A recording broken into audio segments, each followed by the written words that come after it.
नमस्कार मंडळी, serial bye सीमा या माझ्या चॅनलमध्ये तुमचे सर्वांचे स्वागत करते.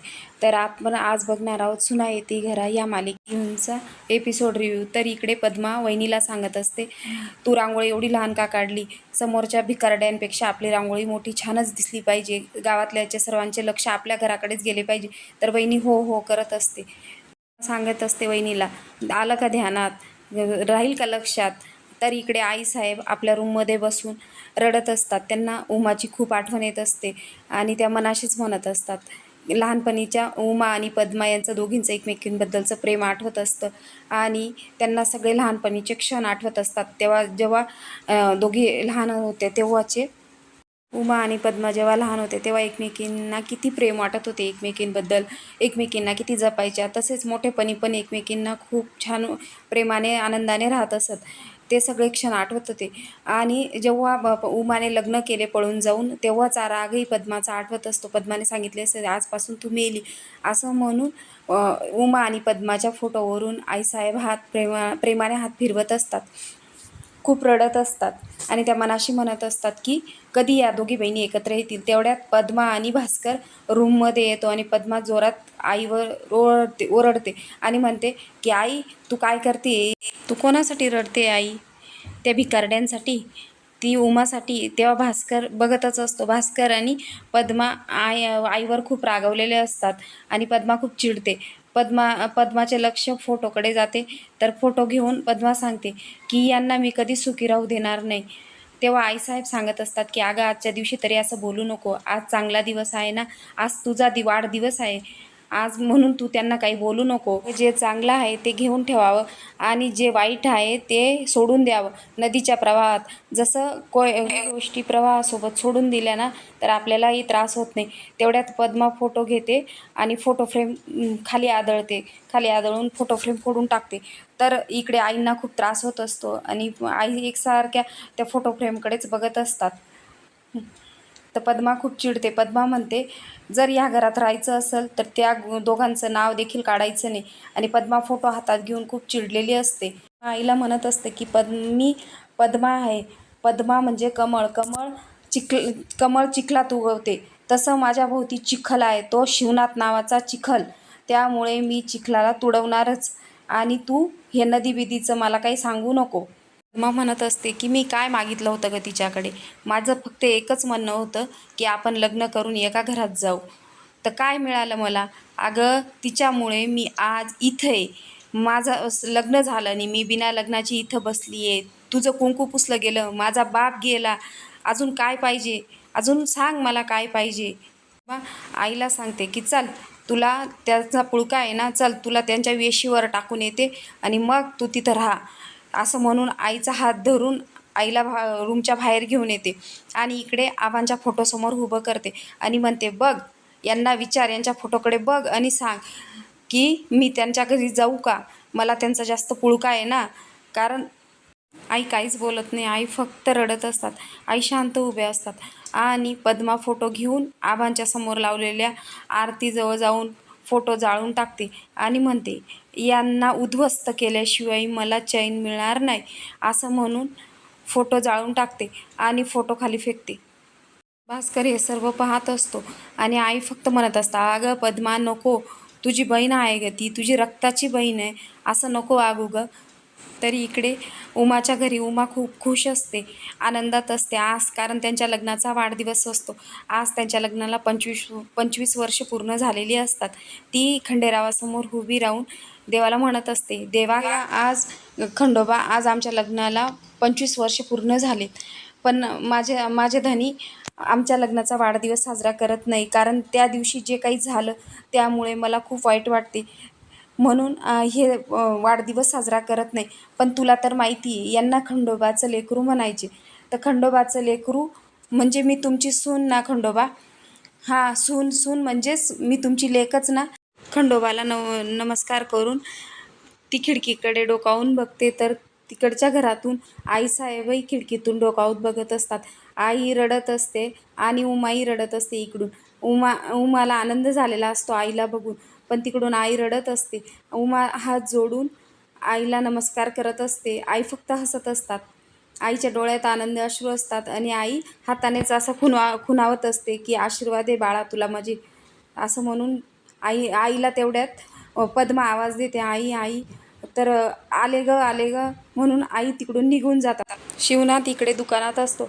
तर त्याने उमा नैसर्गिक खते विक्री केंद्र असे दुकान चालू केलेले असते. त्या दुकानात तो खंडोबाची आरती करत असतो आणि खंडोबाला सांगत असतो की देवा मला आजपर्यंत तू सगळं दिलं, सुख समाधानी आयुष्य आरोग्य, ते मला असं कायम राहू दे, माझं घर सुखासमाधानाने नेहमी भरलेलं राहू दे, असं म्हणून देवाला हात जोडत असतो. तर इकडे दुकानात माणसं खतांच्या गोणी पाठीवर घेऊन येत असतात. इकडे लगबगीने कामं करत असतात. तेवढ्यात एक काकांना गोणी आणताना चक्कर येते आणि ते काका खाली कोसळतात. तेवढ्यात शिवनाथ धावत धावत त्यांच्याजवळ जातो आणि म्हणतो की काय काका काय झाले तुम्हाला? तर काही नाही, मला चक्कर आली हो दादा, चक्कर आली. म्हणून मग शिवनाथ त्यांना काळजीने हात धरून वरती बसवतो आणि म्हणतो थांबा इथे शांत व्हा, आणि पाणी देतो त्यांना प्यायला आणि म्हणतो की काळजी करू नका, शांत व्हा, पाणी प्या. आणि तेवढ्यात ते काका सांगतात की आहो मालक, अजून मला 2 गोणी आणून टाकायच्या आहेत. जर आज 2 गोणी कमी आणल्या तर मला पैसे कमी भेटतील, त्याच्यामुळे काम तर करावंच लागेल ना. शिवनाथ म्हणत असतो काम तर करावंच लागेल, पण मग आपली तब्येत सांभाळून काम करावं लागेल. जर तुम्हाला आता काही झालं तर तेवढ्यात शिवनाथ म्हणतो, शिवनाथाच्या गोदामात ज्यानं काम केलं त्याचे पैसे त्याला 100% मिळणार, त्यामुळे तुम्ही काळजी करू नका, असं म्हणून तो लिंबू सरबत आणायला सांगतो. आणि शिवनाथ स्वतः गोणी पाठीला घ्यायला लागतो. तेवढ्यात ते काका म्हणतात की आव मालक, असं नका करू, तुम्ही मालक आहात. तर शिवनाथ सांगतो मालक मी नाही, तर तो समोर बसला आहे ना खंडोबा, तो आहे आपला सगळ्यांचा मालक. पण तेवढ्यात ते काका सांगतात की आम्ही तर गडी माणसं, माणसंच आहे ना, त्यामुळे तुम्ही शांत बसा. लिंबू सरबत आलं की लिंबू सरबत प्या आणि शांत बसा. ते आणि गोणी पाठीवर घेतो आणि म्हणतो खंडेरावाच्या नावानं चांग भलं, बाकीचे माणसं म्हणतात, असं म्हणून गोणी ठेवायला निघून जातो. तर इकडे उमा तिच्या मुलांना नाश्त्याला वाढत असते आणि म्हणत असते की वेदा आणि राघव कुठे गेले रे? तेवढ्यात ती वेदाला आवाज येते, वेदा वेदा. तर तिची मुलगी येते वेदा आणि म्हणते की अगं तू आंघोळ नाही केली अजून, अगं आप्पा आले तर काय म्हणतील, ते किती ओरडतील. तेवढ्यात ती सांगते अगं मला पहिले कॉफी दे, कॉफी पिल्याशिवाय ना माझा आळसच जात नाही. ती मला सांगते की अगं आंघोळ करून ये मग मी तुला कॉफी देते. वेदा म्हणते नाही, पहिले मला कॉफी मग आंघोळ, पहिले कॉफी मग आंघोळ, असं त्यांचा बराच वेळ वाद चालत असतो. आणि मग तेवढ्यात ती म्हणते, उमा सांगते की ही कार्टी ना मला छळायलाच आलेली आहे. तेवढ्यात वेदा सांगते अगं मी नाही, तुझा राघव. तेवढ्यात राघव म्हणताच ती त्याच्या रूमकडे जाते. तर बघते तर काय राघव गायब असतो. ती तर डोक्याला हातच मारून घेते आणि म्हणतो हा कुठं गेला आता ह्या वेळेला? त्याला कितीदा सांगितलंय की ही वेळ चुकवायची नाही, आप्पा आले तर काय होईल. मुलं तिच्यावर हसत असतात आणि म्हणत असतात अगं आई तू घाबरली? तर ती उमा सांगत असते अगं अरे घाबरली नाही मी चिडले त्याच्यामुळे तुम्ही काही बोलू नका. आणि मग ती लगबगीने सगळ्या उषा असतात त्या उषा एकत्र करत असते आणि ते पोरं म्हणतात की अगं तू काय करते? तर ती उमा सांगते अरे ते नाही का पिक्चरमध्ये बघतो आपण, एखादं कुठे बाहेर निघून गेलं तर ते लपवण्यासाठी आपण असं उषा झाकून नाही का करत, कोणी झोपलंय असं दाखवण्यासाठी, तसं करते. तर तुझ्या आप्पा आले ना, तुझ्या आप्पांना वाटेल की राघव झोपलाय, मी त्यांना सांगेल की रात्रभर पोरगा अभ्यास करत होतं म्हणून आता जरा त्याचा डोळा लागलाय. तर दोघं मुलं हसायला लागतात आणि म्हणतात की अगं अभ्यासाचा आणि त्याचा लांब लांबपर्यंत संबंध नाही, आणि त्या पुस्तकावरची धूळ तरी निघाली का बघ, आणि चालली तू सांगायला की अभ्यास करत होता, आप्पांना काहीच खरं वाटणार नाही. ती म्हणते नाही, वाटेल. तर इकडे पद्माच्या घरी पद्माच्या वाढदिवसानिमित्त ती गरिबांना भेटवस्तू देणार असते, म्हणून ती बाहेर आलेली असते आणि भास्कर तिला सांगतो ताई आज बघ तुझ्या वाढदिवसानिमित्तानं या समाजाची सेवा करू आणि त्यांना मेवा देऊ. पद्मा भेटवस्तू देताना तिच्या मनात विचार येतो की आता यांना वस्तू दिली आहे ना, तर या वस्तूच्या निमित्ताने आपण त्यांच्याकडून काहीतरी करून घेऊ. आणि ती म्हणते तुम्हाला हे पाहिजे आहे ना? तर ते माणसं म्हणतात हो. तर मी तुम्हाला जे सांगेल ना ते करायचं. तर म्हणतात हो चालेल. तर ती म्हणते तर बघा या शिवनाथच्या घराकडे बघा आणि म्हणा या शिवनाथचं वाटोळं होईल, असं जे म्हणेल त्यालाच ही वस्तू मिळतील. तर ते सगळे माणसं शांत राहिलेले असतात. त्यांना तर आश्चर्यच वाटलेले असते की आता आपण कसं काय. आणि शिवनाथ स्वभावाने खूप चांगला असतो गावातल्या लोकांबद्दल, त्याच्यामुळे त्याच्याबद्दल वाईट बोलायला कोणालाच आवडत नाही. पण ते शांत असतात. तेवढ्यात एक जण येतो आणि तो म्हणतो बरं मी म्हणतो, आणि तो वस्तू घेतो आणि सांगतो की या शिवनाथचं वाटोळं वाटोळं होऊ दे असं म्हणून ती म्हणते परत जोरात बोल. परत जोरात बोलतो आणि परत दुसरा माणूस येतो घ्यायला, तर तो म्हणतो की शिवनाथचं वाटोळं वाटोळं होऊ दे. तेवढ्यात शिवनाथ येतो तिथे.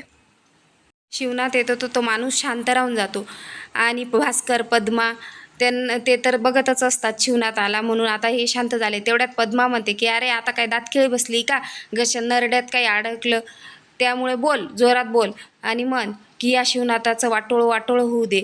तेवढ्यात बाकीचे सगळेही शांत झालेले असतात. ते माणसंही म्हणत काहीच बोलत नाही आणि पद्मा म्हणते त्याला काय घाबरता तुम्ही, त्याला म्हणा तुम्ही तर शिवनाथचं वाटोळं वाटोळं होऊ दे. तेवढ्यात शिवनाथ गाडीच्या खाली उतरतो आणि म्हणतो अरे घाबरता कशाला, बोला तुम्ही, का बरं थांबला, बोल. असं कोणी बोलल्याने कोणाचं वाटोळं होत नसतं. आणि म्हण जाऊ दे, तू नको बोलू, मी बोलतो. या शिवनाथाचं वाटोळं वाटोळं होऊ दे, त्याचा सत्यानाश होऊ दे. तर होईल का माझं वाटोळं? तर नाही. 25 वर्षापूर्वी याच ठिकाणी मी इथं शब्द दिला होता की ह्या घराच्या समोरच माझं घर उभं करेल.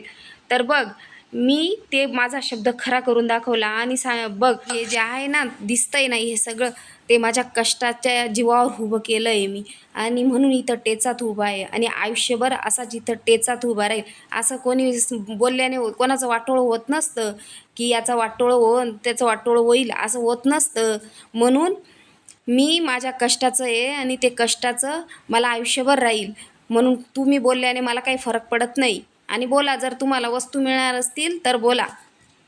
मला आणि भास्करला त्याच्याकडे बघून खूप राग येत असतो, खूप चिड येत असते. पद्मा आणि भास्कर बोलत नाही. पद्मा फक्त शिवनाथकडे एकटक बघत असते. तर ती त्या एक एक माणसांना त्या वस्तू देत असते. तर इथेच हा भाग संपतो आणि उद्याच्या भागात आपल्याला पाहायला मिळणार आहे की शिवनाथ घरात येतो तेव्हा त्याला राघव दिसत नाही. राघवची खुर्ची रिकामी दिसते. तेव्हा ती विचारतो की कुठे गेला राघव. तेव्हा ती उमा सांगते की राघव झोपला आहे आणि राघव इकडे आई आणि आप्पांच्या लग्नाचे बॅनर लावत असतो. पण त्याला लावायला जागाच नसते, म्हणून तो पद्माचा बॅनर खाली पाडून तिथे आई आप्पांचा बॅनर लावतो. तेवढ्यात भास्करची मुलगी येते आणि म्हणते तुझी हिंमत कशी झाली रे माझ्या आत्याचा बॅनर खाली टाकून आणि तुझ्या आई आप्पांचं बॅनर लावायची. तर राघव सांगतो की मला तेच जागा आवडली. आणि तेव्हा भास्करची मुलगी सांगते तुलाही शहाणा आहे. राघव म्हणतो हा मी खूपच शहाणा आहे. आजचा भाग आवडला असेल तर लाईक करा आणि सबस्क्राईब करा. बद्दल धन्यवाद.